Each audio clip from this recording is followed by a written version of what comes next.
तर एसआयटी अधिकाऱ्यांनी आज प्रेस कॉन्फरन्स घेतलेली आहे। भोंदूबाबा खरातच्या प्रकरणाचा तपास करणारे एसआयटी प्रमुख आहेत तेजस्वी सातपुते, त्यांनी ही पत्रकार परिषद घेतली आणि तपास कुठवर पोहोचलाय याची त्यांनी माहिती देखील दिली आहे। तेजस्वी सातपुते यांनी भोंदू खरातवर किती गुन्हे दाखल आहेत, खरातच्या महिलांच्या शोषणाचा पॅटर्न काय होता हे सांगितलंय।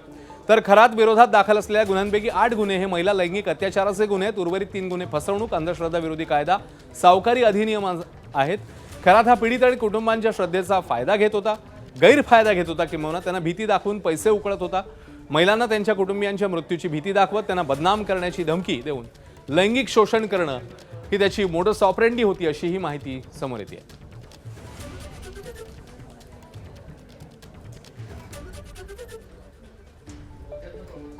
आपल्या मनामध्ये पदाधिकारी अधिकारी यांना एसआयटी कडून बोलवण्यात येणार आहे का, किंवा अमुकला आपण का बोलवले नाही, कधी बोलवणार आहे, अशा प्रकारचे देखील अनेक शंका आणि प्रश्न असू शकतात।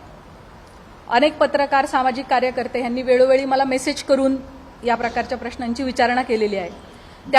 त्याबाबत मी सांगू इच्छिते की आपल्याकडे दाखल गुन्ह्यामध्ये फिर्यादी आणि साक्षीदार जे सांगतात त्याच्या अनुषंगाने तपास होत असतो। तपासादरम्यान जे पुरावे समोर येतात त्याप्रमाणे पुढील तपास केला जातो। पुराव्याच्या आधारे कोण व्यक्ती सह आरोपी आहे का हे पाहिले जाते, त्यानुसार त्याची चौकशी आणि त्याच्यावरची इतर कायदेशीर कारवाई केली जाते। त्यामुळे या गुन्ह्यांच्या बाबतीमध्ये देखील हा गुन्हा घडण्यासाठी मुख्य आरोपी सोडून इतर कोणी कारणीभूत ठरलं आहे का, कोणी याची इकोसिस्टीम निर्माण करण्यामध्ये सहाय्यभूत ठरलेलं आहे का, या अंगाने सुद्धा आपण तपास करत आहोत।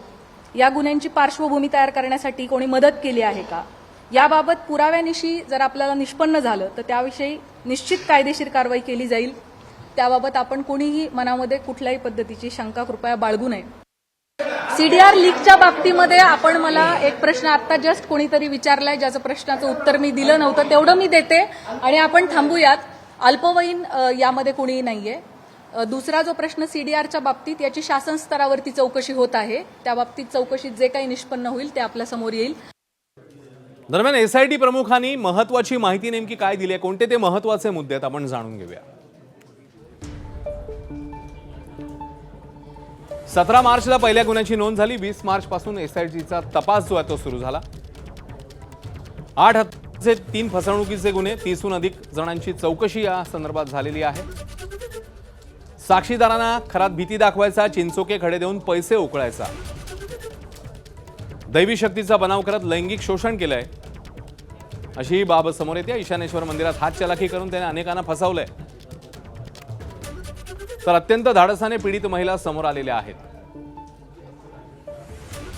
साक्षीदारांनी दिलेल्या माहितीच्या आधारे चौकशीला बोलवलं जातं, असंही तपास अधिकाऱ्यांनी यावेळी स्पष्ट केलंय।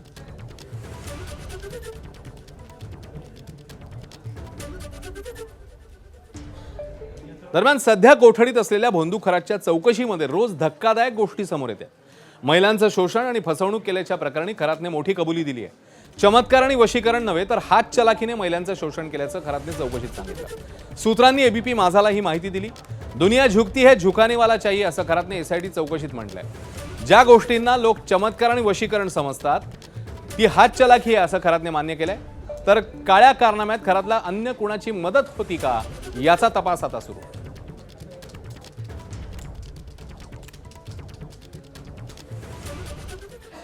तर खरात प्रकरणामध्ये एका आयएएस अधिकाऱ्यापाठोपाठ 2 वरिष्ठ पोलीस अधिकारी अडचणीत सापडण्याची शक्यता आहे। 2 महिला पोलीस अधिकारी खरातच्या संपर्कात होत्या, अशी माहिती सूत्रांनी दिली आहे। एक डीसीपी तर दुसऱ्या एसीपी दर्जाच्या अधिकारी असल्याची माहिती आहे। आवडतं पोस्टिंग मिळावं म्हणून त्यांनी बाबाकडे धाव घेतली होती का, खरात सोबत त्यांचे काही आर्थिक व्यवहार झाले आहेत का, याबाबतही आता तपास होण्याची शक्यता आहे।